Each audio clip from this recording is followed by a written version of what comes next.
What is up? It is your boy Johnny Mags back at you once again. Joined as always with Daniel Garcia. Also joined with. Chris, the Curator Johnson. So we're all here for another edition of the All Angels podcast. We're trying this new visual thing here. So hopefully it works out for you guys. Hopefully you guys enjoy this moving forward. Again, there's going to be trials. There's going to be like a couple of things that we might mess up on, but bear with us. We're going to do our best. If you're listening to this on the audio side, obviously none of this matters because you're listening to a podcast, but whatever. But it's good that we're all here, and this is a good way for us to kind of incorporate new things. Man. And if you're on the podcast and you want to see what we're talking about, the good news is there's 3 different ways to watch it, either on Facebook, obviously the Halo Haven Facebook, Twitter, the Halo_Haven Twitter, or the All Angels Podcast YouTube page, and you can watch it. They'll record it live and then they'll rehab it later. So quick before we start, quick shout out to Beer and Baseball, because they are the guys that I got this idea from. So just want to say what's up, guys, and this is our maiden voyage, so hopefully we look somewhat professional. We're just trying to be like Beer and Baseball right now. There you go. If we can accomplish, because they do a great job, man. Yeah, if you watch them on their page, it's awesome. They do it so well. Yeah, they make it smooth. So yeah, for real. So let's get into it. What do you want to start with? So obviously some big news going on. I guess the first major thing that happened for the Angels, or any team for that matter, is the non-tendering of players. And obviously you can see it right here. They had a handful of guys that came back, but also some players that didn't, 5 to be exact. And those were Justin Anderson, Matt Andres, Keenan Middleton, Chris's boy Hobie Milner, and Hansel Robles. So out of those names, did any of them surprise you, Johnny? I guess if just from looking at Matt Andres more than anybody to me, just because I feel like there was something there that maybe he just, what you blame COVID for a lot of what happened last year, but he showed really good glimpses of maybe being, he could be a guy that you could put in there.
So there we go.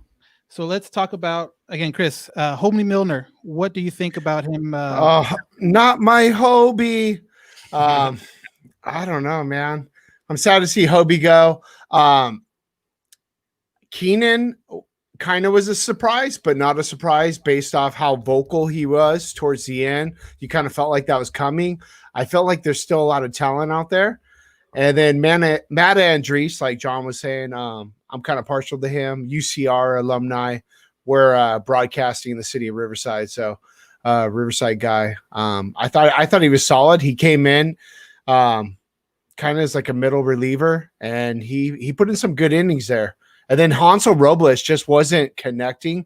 I think a lot of what he did was based off like that fan energy, and without that, he just wasn't the same dude.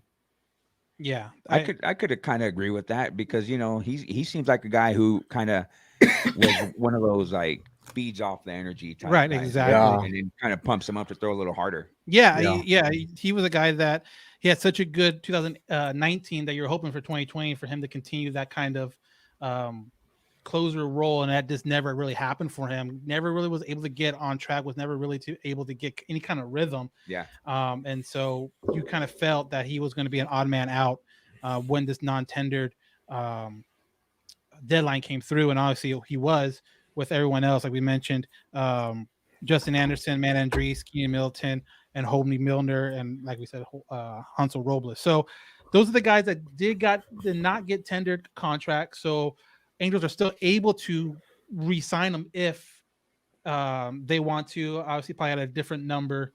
We'll kind of wait and see with that. But the Angels were busy, and the first person up is Jose Iglesias, shortstop from Baltimore. The Angels pretty much just gave up a couple minor league pitchers, nothing really crazy, nothing that was going to that's going to hurt the team, I think, long term or even short term for that matter. For Jose Iglesias, how did you feel about that pickup, John? When I heard Jose Iglesias, I don't remember him with the Orioles only because he was there last year, and obviously we didn't watch very many games that Orioles games. We didn't play the Orioles last year, so I don't remember seeing him. But I thought automatically, I'm like, is this a dude that was in Detroit? Because if it is, it's an all-star guy that he was an all-star in Detroit. Good, solid little player. He's not going to be a guy that's going to drive in a lot of runs for you, but he's a guy that, from what I can remember in his days in Detroit, being a guy that can get on base. He can create a little havoc, does have a little bit of pop, but an all-around decent shortstop, a guy who can definitely be serviceable there defensively. You're not going to get the same from him as he did with Simmons defensively, but I believe he's a really decent pickup. And,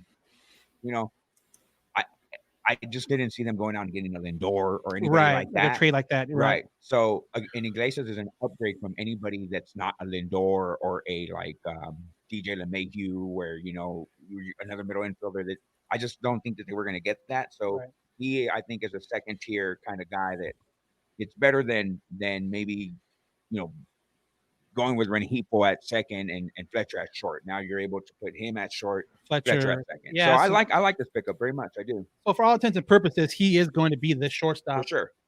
Yeah, going into next year. He had kind of a career year with Baltimore in that short season, so you kind of hope that it's not a fluke, that he's still able to produce that way. We'll see what happens. But again, it looks like the Angels found their shortstop. Probably not of the future, no, but as of right now, 2021 for sure. Yeah, for sure. Yeah. So, have any feelings about the trade, Chris? No, I think what Perry Manassian's been saying a lot of is he's not only is he concerned with the talent, but he's concerned with the makeup of the guys. Like, he's looking at their pedigree and who they are, their character, and a lot. And he said a lot about Jose Iglesias. And who he is as a player. Plus, man, look at that average. Led the major leagues in average last year. So, I mean, defensively, it's a little bit of a downgrade from Simmons, but offensively, I think it's an upgrade. So, I think it was kind of like a sneaky pickup, and I think it's going to work out. Yeah, so obviously they were not done after that. Another signing trade they did is bring in how do you say his first name? Raisel Iglesias. Raisel. I don't know. Raisel. Yeah. Iglesias. Iglesias. Right. And so now they got two Iglesias, and I think it's too much back-to-back days. But this guy's going to fit in to be the closer. Again, from Cincinnati. Mm-hmm. Cost them Noe Ramirez, or cost the Angels, I say Noe Ramirez. So kind of a 1-for-1 bullpen, but this guy's going to be more of a high leverage guy than Noe I think ever really was expected to be or was ever put in that position. So definitely an upgrade there. Yeah, no doubt. I like Noe, but I like Noe as a long reliever, like a guy that can come in there and come in the fourth and get you all the way to the seventh if you need him to be. And I think that Noe is an underrated guy. I really did like Noe. I think he was put in a lot of situations where you got to go out there one more inning, and then he got shelled. So he got the short end of the stick when it came to that. So I think he pitched better than maybe what his numbers will show, because he would go in there and shut teams down in situations where he had to pitch longer. But yeah, a guy like this guy who has obviously had a great season last year with the Reds. I think his ERA was pretty low. I don't have the numbers in front of me right now. Yeah. So right here, I pull it up. last year. I mean, his ERA was 2. I believe it was 2.74. Right. His strikeout per 9, though, that's the crazy part. It's over 12. Yeah. And when you're in that closer spot, the hit and miss, the swing and miss is very, very important. And it looks like he can do it. And obviously, that's something that they didn't have. But I think it was a great pickup. And they didn't give up a lot. They gave up a Noe Ramirez and what ended up being another minor league pitcher today. But again, that minor league pitcher was someone way down in the organizational prospect list. I think he was like 23rd or 24th, somewhere around there. So a guy that who knows what he could have been, but he wasn't necessarily touted as a can't miss guy. So that's good. And the Angels get a little money back too with his contract, so that helps. Yeah, and then a stat that I don't know it like off the top of my head, but something I heard was that I think this guy is on the top of like the least blown saves in the last 2-3 years, I believe, something like that. Mm-hmm. And then the Angels were like number 1 in blown saves or something. So well, exactly. Yeah, that's obviously, if you remember last year, that was their huge thing, is the fact that they blew a bunch of saves. And so if they can solidify it, then that's great. So you pretty much in 2 days, the Angels filled 2 roles: the starting shortstop and what is presumed to be the closer. Right. And looking at his highlight reel, because again, we didn't watch very many Reds games last year, but this guy still filled 2 roles from what I see. Right. So, another guy here, and then he's locked up for at least another 2 years, I believe. Right, exactly. So there you go.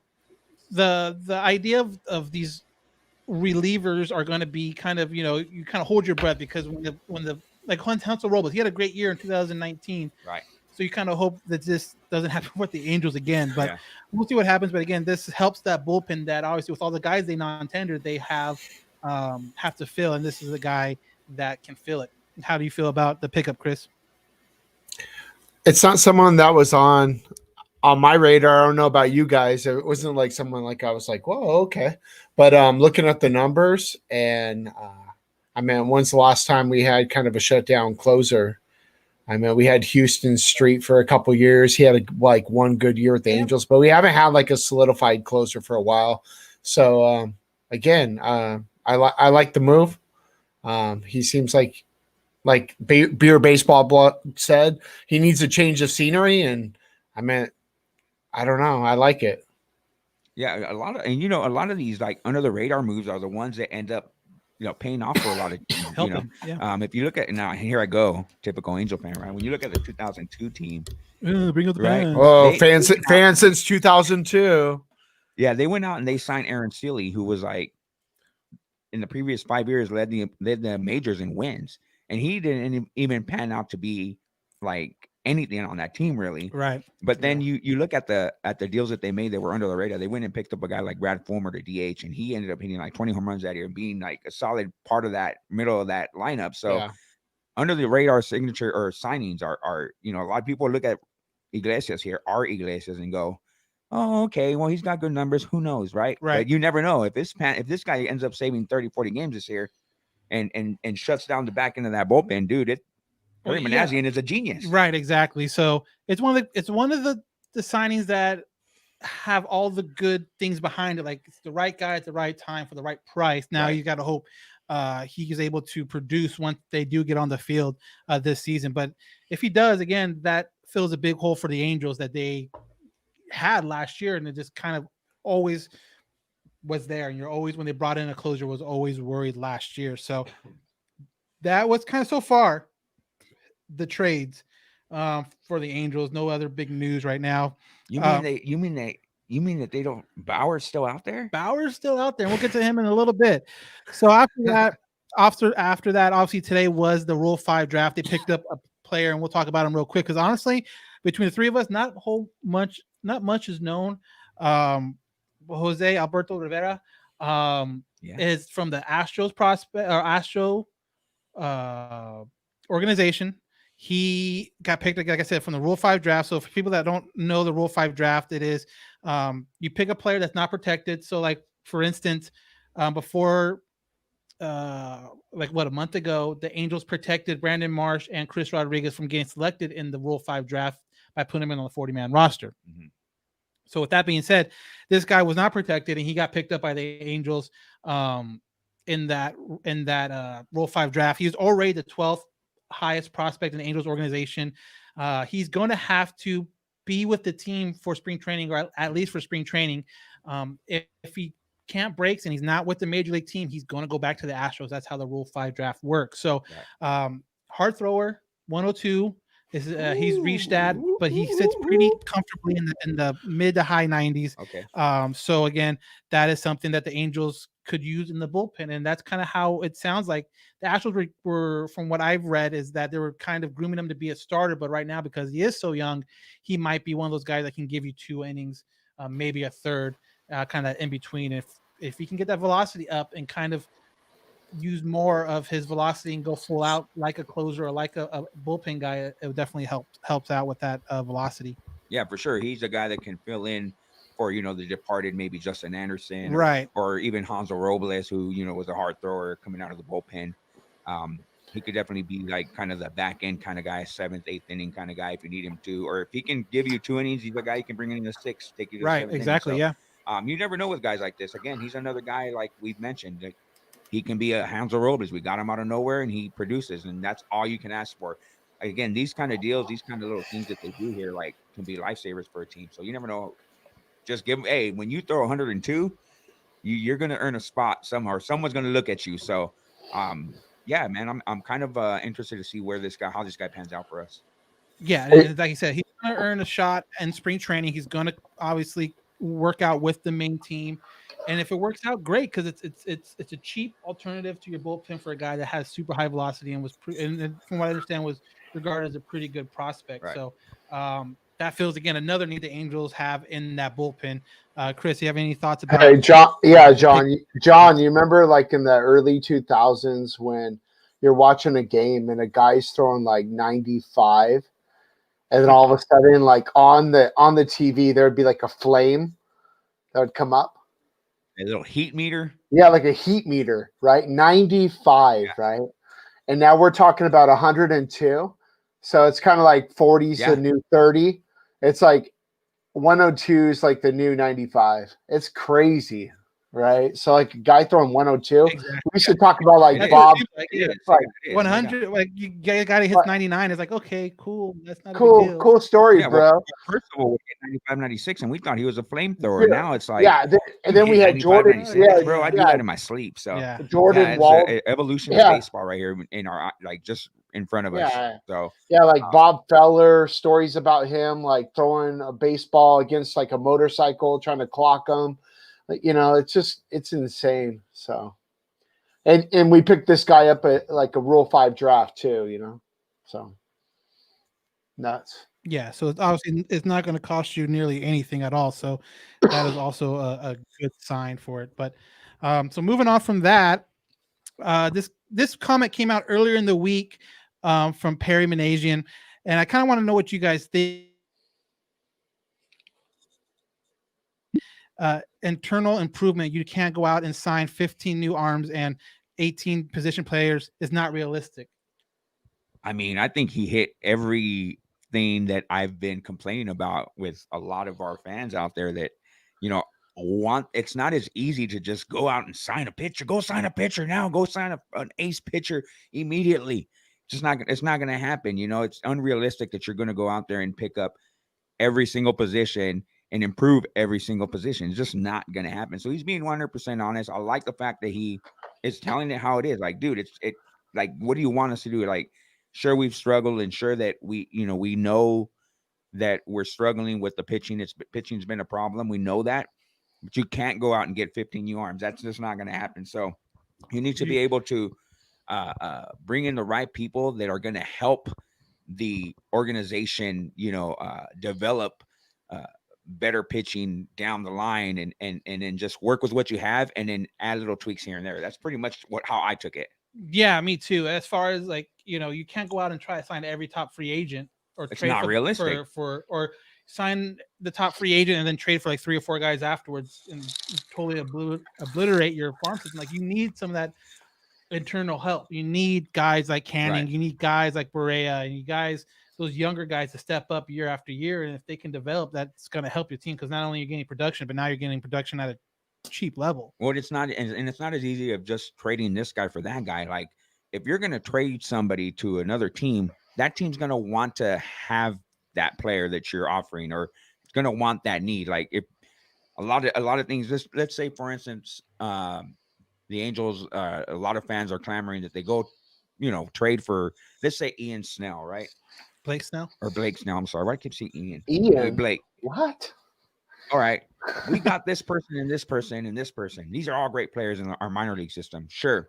But is Tampa looking to fill that need of the Angels? The Angels are trying to give them, like, oh, do they need 3 outfielders? Like maybe they don't want that. It's not as easy as just because these guys are good and have promise doesn't mean that team wants them too. It's not that easy. Yeah, and then Beer Baseball says, people love spending other people's money, and it's always that simple. It's like, well, he has the money to do it. It's like, well, he also has a business to run, right? Already, and regardless of who is the owner, he also is doing this to try to make money, and you try to make it affordable, his terms affordable, however he sees it, and go out and have a competing team. So it'd be really interesting to see how this all works out. But I guess, like you said, the main guy out there right now, Trevor Bauer, and he had this tweet up. Such a troll, bro. Had this tweet up, and you can see if you're watching again on our, we're on Facebook, Twitter, and YouTube. If you can see it, you can see the tweet I put up right now. It says 11:59 p.m. our time. Dude, it's like he waited to the last moment. Yep. What a troll, I mean, when you saw that and you saw the reaction people started getting from it, what did you think? I'll ask you first, Johnny. I didn't think anything. That's Trevor Bauer, bro. That's what he does. I'm not at all buying it. This guy loves the attention. He loves the trophy. Today, he sent out a picture of him in a Mets uniform and said, should I sign with the Mets? Bro, like he's been doing this for a while. This is the same guy that said he didn't want to sign a long-term deal. He wanted to sign a bunch of one-year contracts. Like this, I don't believe one word that comes out of his mouth until I see something on the dotted line. I'm not going to buy into his trolling.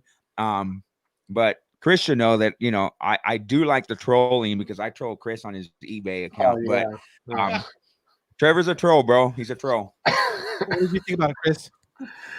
Nah, it's definitely a troll move.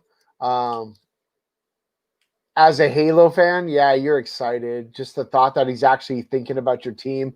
He's up at 11:59. Like, seriously, he's just sitting there waiting. Like, I'm going to send this. I'm going to get them all excited. All those Halo honks are waiting. Oh, dude, he knows, out, right? Yeah, he knows what he's doing. Is it a possibility that we get Bauer? Yeah, it's definitely a possibility. And what I like about Bauer, obviously his performance on the field, but I like his personality. And that's what we need in a number one pitcher right now, is someone to go out there and be a leader and talk that smack. We haven't had that for a long time. We haven't had that since like Weaver. I don't think we had anyone that went out there with that attitude and that arrogance and that cockiness. And so that's needed on our team. We've lost that.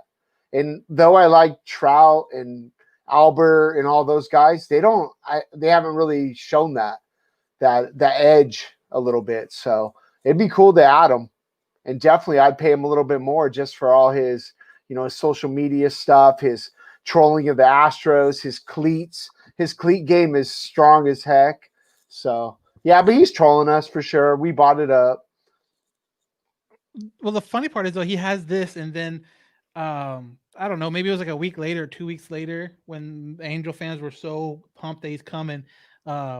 His agent, which also happens to be his girlfriend, goes to the New York Post or New York Times, some team in New York, and is like all about the Mets and how Trevor loves what direction they're going, and he could definitely see himself there. And it's just and then he can go in Anaheim. He's local. He would love to go home. He would love to play, how that worked out last year with Cole. Right. Yeah, exactly. So yeah, believe me, there was a certain other, sites or, fan sites that, were already saying that they knew that he was coming to Anaheim, and it didn't happen. So again, until it's signed on the dotted line, until, we know for sure, I'm not going to get overly, excited. Right. Like Chris said, is there a possibility? Absolutely. But I'm not going to buy it. I'll just sit back and enjoy his trolling. Yeah, exactly. So, we are going to go to break real quick. And when we come back, it is going to be people's favorite segment of the show. That's the Curators Chronicles. So we will be right back after this.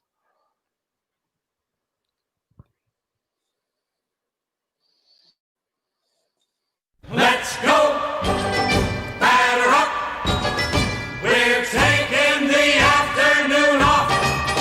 It's a beautiful day for a ball game, too. Thank you for tuning in to another edition of the world famous Curators Chronicles featuring me, Chris, the Curator Johnson. Oh, I love talking about myself in third person. Isn't it great, people? All right. So here we go. What we do in this segment is we either talk about this day in Angels baseball history, or we talk about Angels baseball memorabilia, something that I'm very fond of. I know John's a big collector of Angels baseball memorabilia. A lot of the items I collect are stuff that I find out at the swap meet out in the wild. Sometimes I resort to sources like eBay, OfferUp, things of that sort to fulfill my collection. But today we're going to feature two items that are very scarce, very rare, very hard to come by. And if you have them in your collection, good for you, because it took me a while to get these two ones. One of my favorite things about Angels baseball, or my favorite logos, or the All-Star Game logos. So the Angels have hosted the All-Star Game 3 times in franchise history: 1967, 1989, and also in 2010. As a child, I went to the 1989 Fan Fest. It was nothing like it was in 2010. It was very simple. Baseball was a different thing at that time. But today I featured 2 items that you could have got at the Fan Fest and I believe the Futures game. And they're very, very rare. So here we're going to show you, if you're watching on any of our streaming networks. You see this guy. Here we go.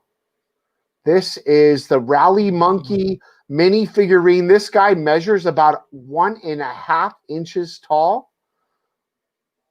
And this was only available to kids. Man, adults have collections too, people, but only the kids were given these things. Only 2,000 were given out. And I've heard stories that a lot of kids broke them on scene, or they actually threw them in the trash can, like once they left the Fan Fest. It took me about 10 years to get this guy. I actually got it from a student at the high school I teach at. I had to do a complicated trade, and we actually traded on site at school. All right, and then the second item. There anything to be named later or no? What's that? Yeah, there's a trade to be named later. I think it was like a Dodger bobblehead. And then we have this guy. It's kind of hard. Here we go. Angels Stadium model kind of diagram with the logo standing up. I finally got this guy over COVID, but this is also made by Forever Collectibles, and it was only available during that All-Star weekend. Less than 2,000 made. So if you have those guys, you're sitting pretty well. Very hard to come by. So nice. Always be on the lookout out there. John, any favorite All-Star game memories? You guys go to one of those All-Star games? Yeah, I went to 89 and 2002, Yeah. 2010. Can I get in on this real quick? Yeah, get in on it, man. Okay. I've been waiting Daniel, for do you. me a favor. Can you reach over and grab that All-Star game right there? Yes, sir. Yeah, there we go. Just a bag of Get peanuts. Yeah, 1989 bag of unopened peanuts. Yeah, there we go. There we go. Yeah, there you Hey, go. break them open, dude. So Eat it. Hey, prove it. These have been sold at the 1989 All-Star game right here. And like Chris said, like 1989's All-Star game, I was there. I was 8 years old. I went with my brother and my dad, and I don't remember the hoopla of 2010. Like there was so much more attention on it in 2010 than 1989. So, it shows you that baseball has evolved so much, just not just the game, but the actual like event of baseball. And it's crazy, man. Like I just remember going to a game, and in 2010 it was like an extravaganza, really. So yeah, it's two completely different experiences. Yeah, that makes complete sense. I mean, even too now, this last year was supposed to be in LA. I was looking forward to possibly going to see like the Futures game or possibly going to like the Home Run Derby. But yeah, it's definitely blown up. It's like kind of like spring training where like Oh you yeah. talk about Oh going, yeah. Even like 5-7 years yeah, ago, it's yeah. totally different than what it is now. Well, yeah, when we went this past March, Yeah. dude, we were in the middle of COVID. We were shoulder to shoulder with people out there. Like That's so weird to think yeah, about it. 5 years before that, there's no way that that grassy knoll was as full as it was when we were there. The grassy knoll, yeah. But yeah, so thank you, Chris. And that was another edition of the Curators Chronicles. Let's go! Batter up! We're taking the afternoon off. It's a beautiful day for a ball game, too. So now some more news that kind of happened before we get to email. Bring this up real quick. There's a little shift in the minor league system Oh no, that came official a little while, like 2 days ago. But for people that like us that enjoy minor league baseball, there was a little bit of a shift, not a crazy one, but still a pretty good one. The top two levels stay the same as far as the Bs are still a AAA, and the Trash Pandas are still the AA. Where the mix-up happened, or switch, I should say, is now the Tri-City Dust Devils yeah. that are located up in Washington are now going to be the High A affiliate of the Angels. And now the Cal League, as a result of that, the Cal League and obviously the Inland Empire 66ers kind of got bumped down a league and now are considered they're A. The Tri-City is considered Advanced A. Now the 66ers are going to be considered just A. So your thoughts? Well, according to some fans, zero talent. We're screwed. No, everyone has to pass through here. It just means we get these guys sooner than we normally would. To me, I don't think it changes much. Obviously, teams will place who they want where they want them, no matter if you're a star or not. Like if you're not ready to move to the next level, you're going to stay at that other level. And the guys run through the system. They go through the system for a reason. Inland Empire is a great place to watch a game. That's not going to change. It just means we're getting these top prospects sooner than we normally would. Right, and you might not know who they are when they do come up because of that. But the rehab starts are probably still going to be at Inland Empire because it's more about the location than the level. Right. The only thing you might miss in this kind of shuffle is that the top college draft picks. So, like, let's say, for example, Reed Detmers this year, he probably isn't going to come to 66ers because he's probably going to do rookie ball in Arizona. Right. And then, on top of this, the advanced rookie ball is no more. So, Orem's gone. Burlington's gone.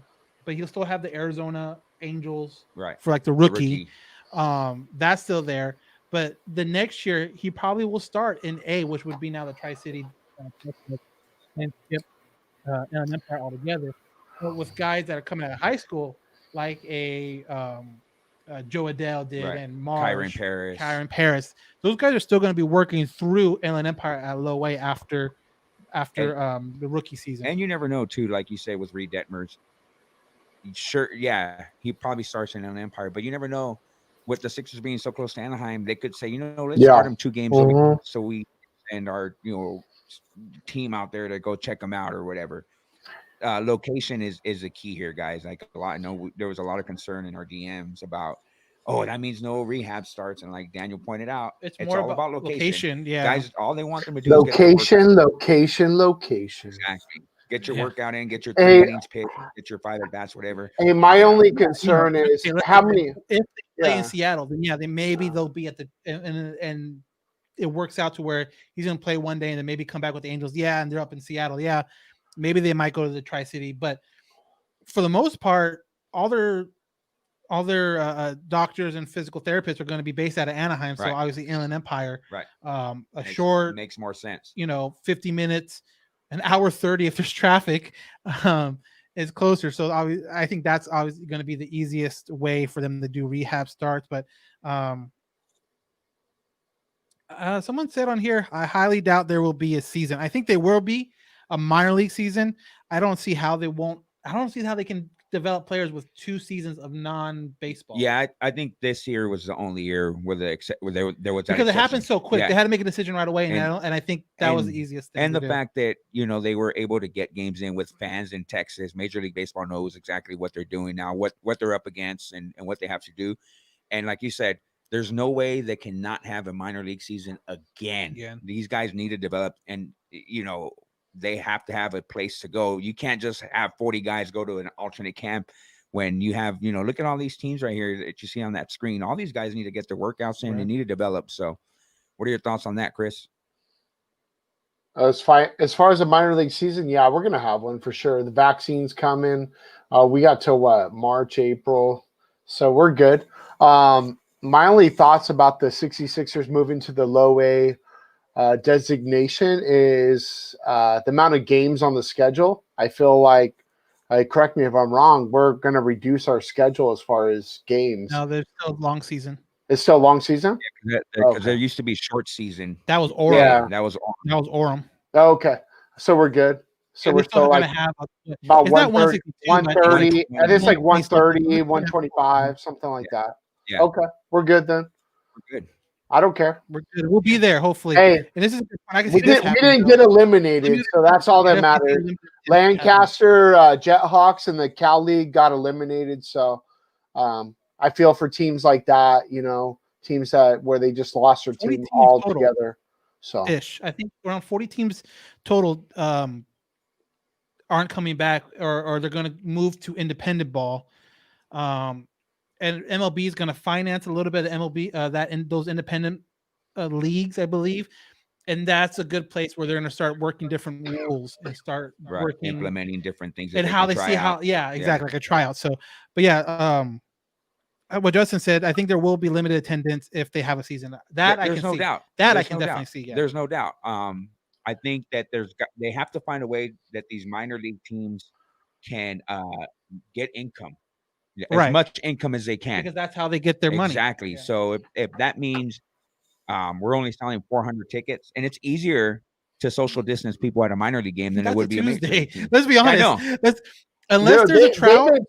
they've been social distancing before social distancing was a thing, man. I've been to 66er game where like there when- are maybe when the, 90 people there. So Yeah. It's like We're when the good. Marlins or the Rays. Oh, we've been social distancing, since we, the last 10 years. Oakland. Yeah, exactly. Oakland. It I can see it happening, but it's kind of like they already do. Yeah. So what we're going to do now, we're going to go to emails. And again, you can reach us anytime on our emails at allangelspodcast@gmail.com. That's allangelspodcast@gmail.com. And if you're watching our live stream, you can see it like right down as it goes by. So let's get to the first one, if I can push the button right. And this one is from our loyal listener, Daryl Roberts. He says, "Hey guys, I've been on several social medias and I'm seeing a lot of Angel fans upset that we have yet picked up a top of the line pitcher. Are you guys a bit surprised that nothing has been done yet? Have a great holiday season." No, because there's really no one out there in the free agent market, other than Trevor Bauer, right. and we know what he's doing right now. And as far as trades, I talked about it when we were talking about the trades. I'm like, it's not as easy. It's not just easy to go and trade this person to get that person. You got to fill other teams' needs. And Perry Manassian, I think it's taking its time, and I think the market itself is pretty slow anyway, right? I don't see much happening. I think this offseason is going to be a lot different than other off seasons because the fact that we don't know yet if there is going to be fans in the stands right away. And that's going to affect a lot of payrolls in baseball. Yeah. So yeah, now they're they don't- wondering if Mhm. They don't want to commit Chris. that money to something, that they don't know. It's the unknown right now. So like Daniel was saying, like you're not going to go drop a couple $100 million on something if you're not going to have fans in the stands. So right. Yeah, it's, no, you're right. there's no rush. So we're going to extend, something that may take place traditionally during the winter meetings. It's not going to happen, and that's okay. So. Yeah, exactly. So I don't think there's going to be a huge rush of free agents. I think, if it doesn't happen within this week or next week, you'll see a big lull until like after New Year's, obviously. Mhm. But yeah, I'm not surprised. Again, I'm not. Bauer's the main guy, and you kind of, from when I talk to people, the idea is that they're going to go after the non-tender guys first, kind of put out feelers there, here and there, and then go from there. But even non-tender guys, there's only been a handful really that have signed, and none that are really of note, like big name guys. So this offseason, more than others, I think is going to be really slow.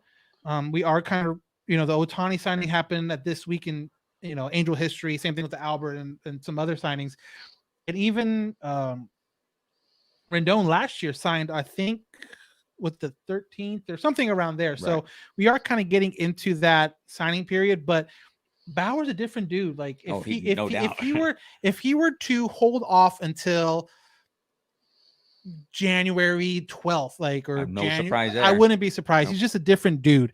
And he doesn't, I don't think he seems to have the same rush as maybe some other players do. Right. But yeah, I definitely don't think it is a huge rush to get players now. Like, obviously it'd be different if guys were falling off the board right away and like, whoa, now we're left without anybody. But Bauer's still there, and then the whole Snell, Gray, Trinan, all those trade rumors are still there. So until like those dominoes really start falling, I don't see like you need to make a move right away. Yeah, I obviously agree. they're talking, so we'll see what happens. I don't know about maybe, but we'll see what this one. He says, I see Bauer being like Garrett Cole and slipping through between our fingers. You just never know. Never know. Who knows? You can't slip through someone's fingers if you never had them. So it's like, yeah, exactly. Because you don't know what, especially with Bauer, you don't know what he's doing. You don't know which way he's leaning because he's such a troll with everybody. Right. Oh, he's a Met. He's going to be an Angel. He'd rather go here. Like, you just don't know. And there's just really no way of telling. The only way you can get a feel for that is like, we're Angels fans. We're used to guys not coming over and signing with us. That's the only thing you can base it on. Yeah, exactly. Not like literal, like, right in front of you type of information. You don't have the information in front of you to know what Bauer's going to actually do. We'll see. Yeah. Again, he's talked to every fan base on Twitter. He's talked to every, so however Angel fans are feeling, it's great. They had the Bauer to Anaheim hashtag trending on Twitter not too long ago, which is great, which is pretty cool to see. But I just don't think that carries a lot of weight when it's like someone's like, yeah, I'm going to go there because they got this trending on Twitter. Right. Like, I don't know about that. So our next email is from Lamar Washington. And it says, what's good, fellas? Where does Jam Jones stand with y'all? Do you guys see him as a trade chip, or has that ship sailed? Man, that's a really good question. I was thinking about this the other day too, because I think you were arguing with somebody on the DMs, Daniel. Slide into my DMs. Yeah. What up? But anyway, I thought about this for a good while, and I'm like, you know what, Jam Jones, and I like the guy. He's a great guy. We've met him. We've interviewed him a couple of times for the show. He's a great guy. I think he's like Taylor Ward, where I think we missed our chance to flip him for something. We could have flipped him probably 2 years ago and got something really good. But I think now he's I wouldn't consider him like a top level prospect. Like, there's guys in front of him now that the Angels could probably trade for better. Obviously you got guys like, Jordan Adams has more upside right now. I think guys like Jeremiah Jackson and Kyron Paris, stuff like that. But Jam Jones to me isn't. I don't think he's a make or break type guy in a trade. Like, a team's not going to say, well, if you don't throw Jam Jones in there, we're not going to trade him. Right. But I think he's going to be if he stays on our team, great. He can be a guy that can add depth to the second baseman position. And if he goes, then he goes. He can also be that guy that the Angels add into a trade and say, well, we'll throw in Jam Jones. But I don't think he's a difference maker. No, that's exactly what I was thinking too. Is that he's not going to be the guy now where he's the headliner. No, at least not for one of these. At least if you're talking like we kind of mentioned with the Snell and Trinan and whoever. Yeah, he's not going to be the deal breaker. The headliner. Yeah, it's going to be like, let's say for example, Snell. It's going to be like Brandon Marsh and Jemiah Jones for Snell. Like, you know what I mean? Right, exactly. Unless it's like some kind of middle level guy for middle level guy, then he might be the main piece. But when he's saying this question, I'm thinking he's talking about like the main guy. Either way. You bring up Taylor Ward. I don't think Jam's not that level yet, just because he hasn't had a season in AAA yet to where he's like all of a sudden like killing the ball. Remember, Jam got brought up this year without a AAA year. You know what I mean? So if you're talking about the last time he played minor league baseball, like traditional minor league baseball, it was AA. Right. So, like you mentioned with Taylor Ward, he was killing the ball in AAA, like just a top of, team lead in this and that and home runs, RBIs. Jam hasn't had that season. Doesn't mean he can't. He just hasn't had it yet because he doesn't have the opportunity. Right. But I think as of right now, I think Jam is more likely going to be a side piece to a trade, an incentive, a Joe Adell plus Jam Jones, to get there. And quick thing too, I don't know for podcast listeners or for we're watching right now, but if you watch the MTV The Challenge, if you know Teresa on there, she's actually married to his brother, which I thought was really weird. But that was for guys that watch it. If you don't watch it, then never mind. But I just thought that was funny. Also, real quick, like nice anecdote. That was awesome. Thank you. Also, real quick, I think that Jam Jones doesn't sweeten the pot too in a trade. He's a throw-in. He's a throw-in for sure. And I hate though it sounds terrible, but he's a guy. He's like a guy that we picked up. What's his name? Barreto. He's like a Barreto type guy where you pick them up because there's an upside there. But again, he's not a guy that you're looking to trade for, and he's not sweetening the pot. So there's a lot. We've gotten a lot of DMs saying, he's a utility player at best right now. Exactly. So you could throw him like he can play in the outfield too. So you throw him outfield, second base, whatever it may be. So he's versatile. So and he's athletic, but he's not. Yeah, you're right. He's not a premier trade package at all. Yeah, and like I said, and he's not gonna sweeten a pot. Like, since you added Jam Jones in there, for sure, we're gonna make the trade. Let's do it. Let's get Syndergaard. Yeah. So, shout out real quick. We got Victor Gomez did get Johnny's hat. Yeah, he knows his stuff. If you guys, well, I was trying to troll Johnny. And then Victor jumped on and said that's an old school LA Angels PCL hat. So yeah, see, he knows. Victor, if you guys are around the Inland Empire or like minor league baseball, check him out on Instagram at San Bernardino. Was it San Bernardino Memories? Baseball Memories. Check him out on there. Very knowledgeable guy when it comes to old time baseball. And here's a question real quick too, and I guess it depends on what the trade is, but do you think we trade Joe Adell? I don't think anyone is untradeable on this team, except for Mike Trout. But I think if the price is right, like let's say for instance, it's somebody that I think a Snell.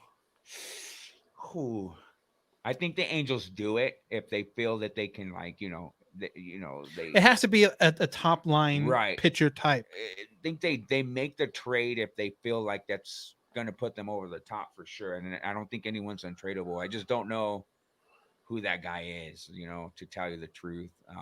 And I don't think Adell himself makes the trade. Like, I don't think Adell brings you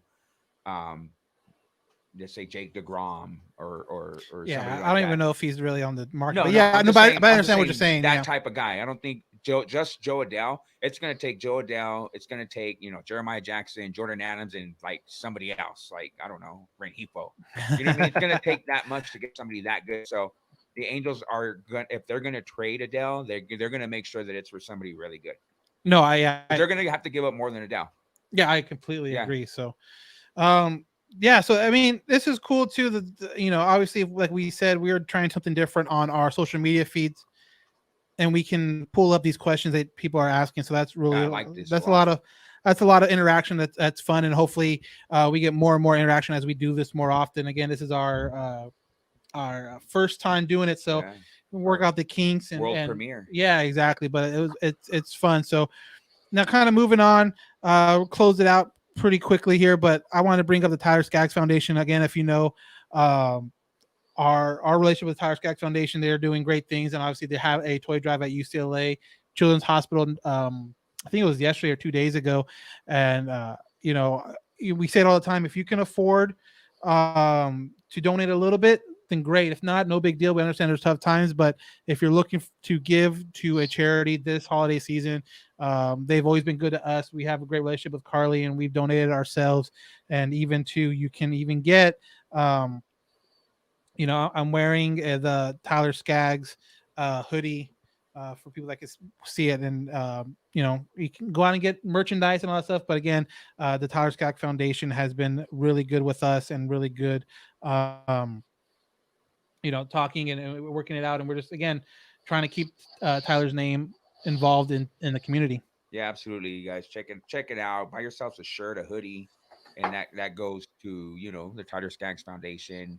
And if you have that extra money, you just donate money. Go help them out. It's for a good cause. It keeps Tyler's name alive in the community, and it helps out the community. They did that Thanksgiving thing where they fed a lot of families. So they're trying to constantly try to help the community, and again, like more than anything, just keep Tyler's name alive. Right, exactly. So, again, we'll be plugging them until we're kicked off of here. Yeah. Again, Carly does a great job, and Debbie, as far as running the foundation. So again, thank you to them for being such a big supporter of the All Angels podcast and also Halo Haven for a while now. So that's awesome. Yeah, for sure. And so there it is. Follow us on all our social medias, Halo_Haven on Twitter and on Instagram, and of course on our Facebook page as well.